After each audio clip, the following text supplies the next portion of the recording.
Hello, नमस्कार साथियों, मैं जी कुमार स्वागत करता हूं आप सभी का आपके अपने पसंदीदा चैनल टारगेट कॉम्पिटिटिव जोन में। आज है डेली डोज 48 और मैं लेकर के आया हूं आज बहुत सारे कंफ्यूजन पॉइंट को, जैसे निहारिका, तारा, तारामंडल, मंदाकिनी, ईटीसी के बारे में हम लोग प्रत्येक चीजों को बारी बारी से पढ़ेंगे। आज थोड़ा सा डिफिनेशन टाइप का पढ़ेंगे, कुछ पॉइंट्स को लेकर के चलेंगे। तो चलिए मेरे साथ एक मोटिवेशनल क्वाट्स के साथ वीडियो में अंत तक बने रहिएगा कि हौसलों के तर्कस में कोशिश की वो तीर जिंदा रखो। हौसलों के तर्कस में कोशिश की वो तीर जिंदा रखो, हार भी जाओ चाहे जिंदगी में सब कुछ, हार भी जाओ चाहे जिंदगी में सब कुछ, मगर जीतने की फिर से वो उम्मीद जिंदा रखो। चलिए इसी एनर्जेटिक पावर के साथ हम लोग आज की वीडियो की शुरुआत करते हैं। अंत तक मेरे साथ बने रहिएगा। चलिए स्टार्ट करते हैं। तो सबसे पहले लिखेंगे तारा। तारा क्या है? स्टार्स। तारा यानी STAR, स्टार के बारे में हम लोग जानेंगे क्या है। तो लिखिएगा कि तारा का निर्माण चमकदार घूमते हुए गैसों एवं धूल कणों के बादलों से हुई है। लिख लीजिएगा, तारा का निर्माण, तारा का निर्माण घूमते हुए चमकदार गैसों एवं धूल कणों के बादलों से हुई है। इसके बारे में लिखिएगा, इसे अपना प्रकाश होता है, इसे अपना प्रकाश होता है। एक पॉइंट। दूसरा लिखिएगा तारा के बारे में कि सूर्य भी एक तारा है, एक तारा है, सूर्य भी एक तारा है। लिखिएगा, तारा 400 सूर्य से 450 गुना छोटा से लेकर 1000 गुना बड़ा तक होता है। मतलब जितना बड़ा सूर्य है तो कई सारे तारे जो हैं आपको मिनिमम जो है लगभग 450 गुना छोटा भी और 1000 गुना बड़ा भी तारे होते हैं। चलिए उसके बाद अगर तारों में पाए जाने वाली गैसों की में हाइड्रोजन की अगर बात करें तो 71% और हीलियम की बाकी बात करें तो आपका 26.5% और बाकी का जो बच गया अन्य तत्व वो कितना होता है? 0.5%। लिख लीजिएगा कि तारों में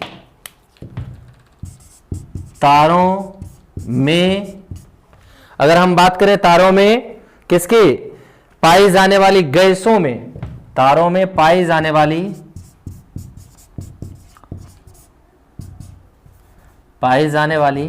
गैसों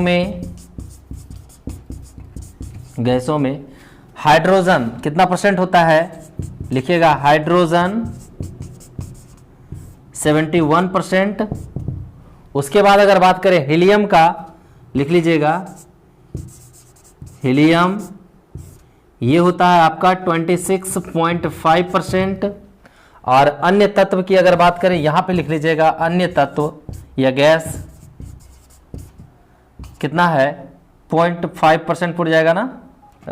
आपका अन्य तत्व की बात करें तो पॉइंट कितना बच गया? 2.5% समथिंग। हाँ ठीक, 2.5%। चलिए इतना नोट कीजिए। उसके बाद फिर हम लोग आगे बढ़ते हैं तारों से रिलेटेड कुछ अन्य पॉइंट के साथ। मिटा दे क्या इसको? गुड। साथियों, मैंने आपको बताया कि तारों में पाई जाने वाली गैसों में हाइड्रोजन 71%, हीलियम आपका 26.5% और बाकी जो अन्य तत्व बच गए वो 2.5% होता है। ठीक है। उसके बाद हम आपको बताने जा रहे हैं कि अगर हम बात करें ब्रह्मांड का सबसे बड़ा तारा का, तो लिख लीजिएगा स्पाइनल ओरेगी। ब्रह्मांड का ब्रह्मांड का सबसे बड़ा तारा कौन सा है? लिख लीजिएगा स्पाइनल ओरेगी। स्पाइनल ओरेगी ये सबसे बड़ा तारा है, ठीक है। उसके बाद लिखेंगे अभिनव तारा को विस्फोटी तारा भी कहते हैं। लिख लीजिएगा विस्फोटी तारा या अभिनव तारा। अभिनव तारा को क्या? विस्फोटी तारा भी कहते हैं। विस्फोटी तारा भी कहते हैं। उसके बाद अगर हम बात करें सूर्य के सबसे निकटतम तारा, अच्छा सूर्य हमारा जो सबसे नजदीक का तारा है, हमारी मंदाकिनी के सौरमंडल का सबसे जो नजदीक का तारा है वो सूर्य है। अगर सूर्य की बात करें यानी सूर्य से सबसे नजदीक का तारा तो प्रोक्सिमा सेंचुरी। लिख लीजिएगा सूर्य से सबसे निकट का तारा, निकट का तारा कौन सा है? लिख लीजिएगा प्रोक्सिमा सेंचुरी।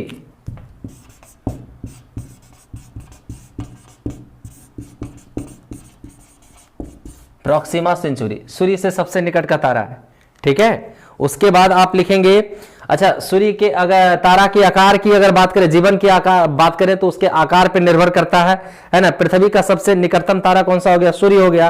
और साइरस, क्या नाम है? साइरस पृथ्वी से देखा जाने वाला सबसे चमकीला तारा है। इस चीज को लिख लेंगे आप, पृथ्वी से देखा जाने वाला, पृथ्वी से देखा जाने वाला सबसे चमकीला तारा,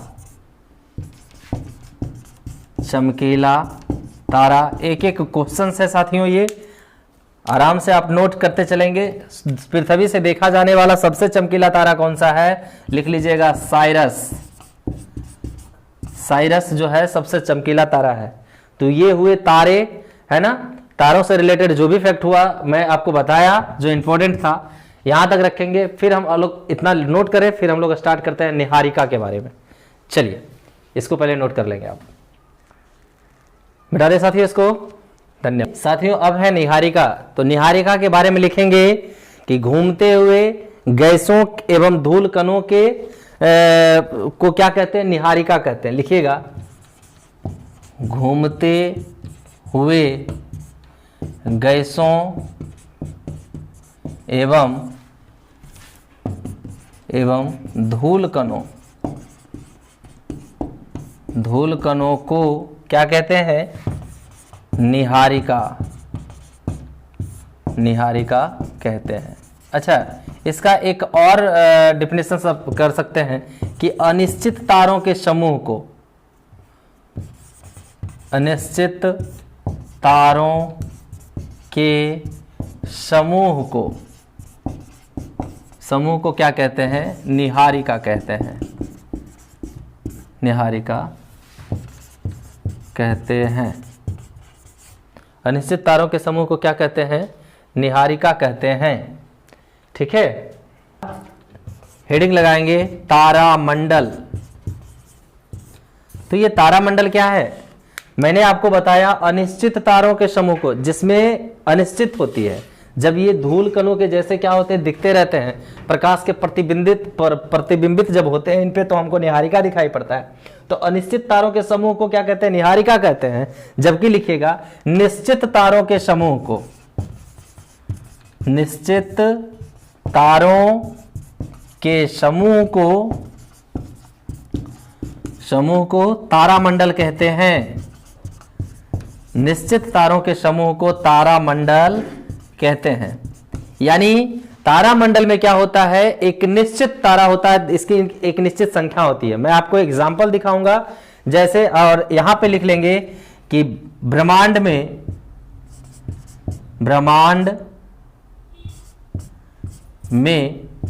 कुल 89 लिखिएगा 89 तारामंडल हैं। ब्रह्मांड में कुल 89 तारामंडल हैं। इनमें आप नाम सुनते होंगे जिनमें कौन कौन सा? सप्तऋषि। अच्छा, आप सुनते होंगे सप्तभैवा जिसको बोला जाता है ना? 7 तारों का एक समूह सप्तऋषि तारा, है ना? आप देखेंगे तो 3 एक साथ में रहता है, चारों एक चतुर्भुज का निर्माण करता है, और बाकी 3 जो है उसके एक खाट के पौए की तरह, है ना, आकाश में एक कोने में दिखाई देगा। सप्तऋषि क्या है? एक तारामंडल का समूह है, एक तारामंडल है। इनमें से बाद सप्तऋषि के बाद लिखिएगा ओरायन। ओरायन भी एक क्या है? तारामंडल है। अच्छा, जितने भी तारामंडल है, मूर तारामंडल, पाल तारा, मतलब पाल तारामंडल, इस तरह का होता है ना, कई सारे जो है एक आकृति की तरह होते हैं तारामंडल, ठीक है। ओरायन भी एक फेमस प्रसिद्ध तारामंडल है। अच्छा, सबसे बड़ा तारामंडल की अगर बात करें, लिख लीजिएगा, सबसे बड़ा तारामंडल, तारामंडल कौन सा है? तो लिख लीजिएगा हाइड्रा। हाइड्रा भी एक प्रकार का क्या है? तारामंडल है, जो सबसे बड़ा है। चलिए, तारामंडल में इतना ही रखते हैं, उसके बाद फिर हम लोग आगे बढ़ते हैं किसी दूसरे टॉपिक को लेकर के। चलिए, इसको मिटाइए पहले, ठीक है, गुड।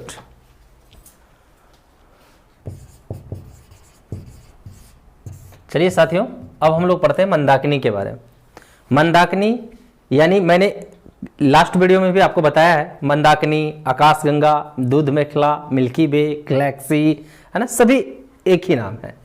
अब इसे मंदाकिनी कहते किसको हैं? तो ये लिखिएगा कि आकाशगंगा में कई तारे एक दूसरे के, लिखिएगा कि मंदाकिनी कहते किसे हैं। लिखिएगा हमारी आकाशगंगा में, आकाशगंगा में कई तारे एक दूसरे के नजदीक होने के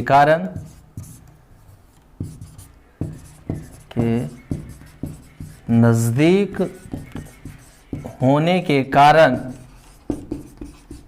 एक पथ का निर्माण करते हैं, पथ का निर्माण करते हैं जो नदी जैसी प्रतीत होती है, नदी जैसी प्रतीत होती है,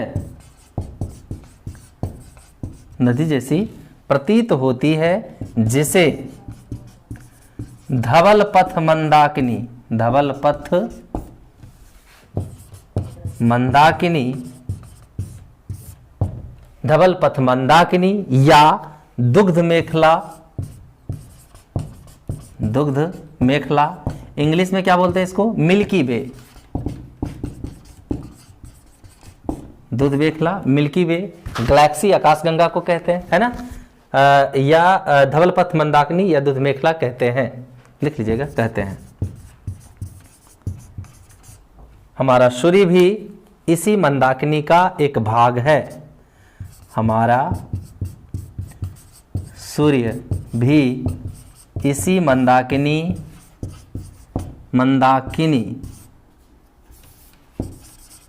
इसी मंदाकिनी में पड़ता है,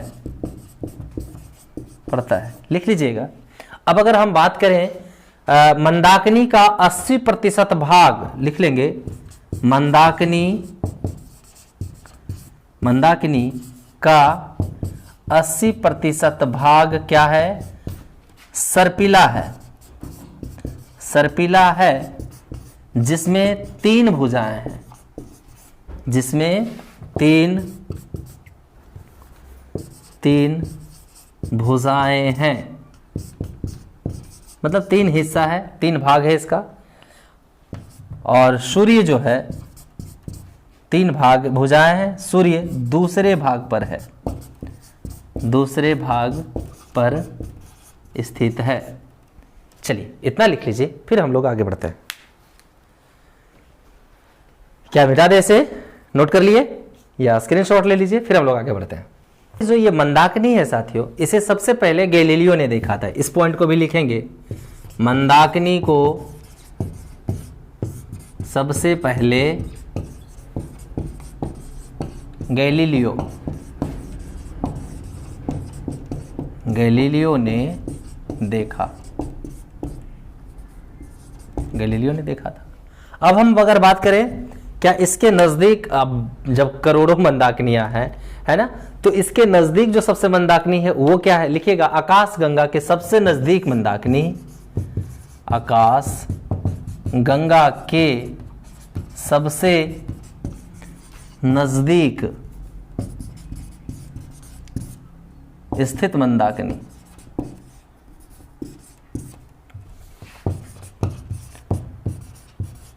सबसे नजदीक स्थित मंदाकिनी कौन सी है, तो लिख लीजिएगा कौन सी है, देवयानी, लिखेंगे देवयानी, जो सबसे नजदीक स्थित मंदाकिनी है। उसके बाद अगर हम बात करें सबसे बाद में कौन सी मंदाकिनी हमको दिखी है जो ज्ञात हुई है, लिख लीजिएगा सबसे नवीनतम ज्ञात मंदाकिनी, नवीनतम ज्ञात मंदाकिनी, सबसे नवीनतम ज्ञात मंदाकिनी, लिख लिएगा ड्वार्फ मंदाकिनी, ड्वार्फ मंदाकिनी यानी बामन आकाशगंगा, इंग्लिश में ड्वार्फ मंदाकिनी है ना, ड्वार्फ गैलेक्सी। और उसके बाद क्या हो गया हिंदी में, मतलब क्या, ड्वार्फ मंदाकिनी इंग्लिश में, हिंदी में क्या हो गया, बामन आकाशगंगा, है ना। चलिए तो ये, और अच्छा एक और लिख लीजिएगा ओरेवियन फेबुला, ओरेवियन नेबुला लिख लीजिएगा, हमारी आकाशगंगा की सबसे शीतल तारों का समूह है, लिख लीजिएगा ओरेवियन नेबुला क्या है, ओरेवियन नेबुला ये क्या है, एक पॉइंट लिख लीजिएगा लगा करके। ओरेवियन नेबुला क्या है, हमारी आकाशगंगा का, लिख लेंगे हमारी आकाशगंगा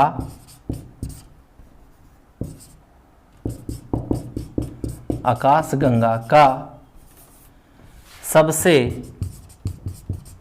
शीतल तारों का समूह, तारों का समूह, सबसे शीतल तारों के समूह को क्या कहते हैं, ये है आपका सारे सबसे शीतल तारों का समूह है कौन, ओरेवियन नेबुला। तो ये थे 4 पॉइंट को मैंने आज क्लियर किया और बहुत ही शानदार तरीके से उस पॉइंट को भी मैंने लिखाया जो एग्जाम के दृष्टिकोण से महत्वपूर्ण था। जितने भी क्वेश्चंस पूछे जाते हैं उन सभी पॉइंट को मैंने लिखा दिया, तो आप इसका नोट तैयार करते मेरे साथ चलें, है ना। मैंने आज खत्म किया निहारिका, तारा, तारामंडल, मंदाकिनी। उसके बाद मजेदार टॉपिक जो सामने आने वाली है आगे, उसका इंतजार कीजिएगा। डेली डोज 49 में हम फिर मिलेंगे। लेकिन मैं एक मंदाकिनी को थोड़ा सा इतना हम आपके मंथन करवाना चाहते हैं, सोचवाना चाहते हैं कि अगर एक मंदाकिनी में अरबों तारे होते हैं, असंख्य तारे, एक मंदाकिनी में क्या होता है, असंख्य तारे होते हैं, और ऐसे करोड़ों मंदाकिनियां हमारे क्या हैं, आकाशगंगा में। सुनिए कि एक मंदाकिनी में कितना होता, असंख्य तारे, अरबों तारे होते हैं, लेकिन और एक हमारी आकाश गंगा में ऐसे करोड़ों मंदाकिनियां हैं, और ऐसे करोड़ों को मंदाकिनियां, और सभी मंदाकिनियां मिलकर के ब्रह्मांड के केवल एक भाग का निर्माण करता है। सोच लीजिए क्या बोला मैंने, कि हमारी मंदाकिनी में अरबों और असंख्य तारे हैं एक मंदाकिनिया में, और ऐसे करोड़ों मंदाकिनियां क्या है, हमारी आकाशगंगा में है, और इन करोड़ों मंदाकिनियां मिला करके हमारी ब्रह्मांड का एक भाग केवल निर्माण करता है। तो आप सोच सकते हैं कि हमारा ब्रह्मांड कितना बड़ा है। अब सोचिए, ऐसा करके बैठ करके सोचते रहे। चलिए कोई बात नहीं, मिलते हैं फिर अगले वीडियो में डेली डोज 49 के साथ। तब तक के लिए जी कुमार लेता है विदा। जय हिंद साथियों।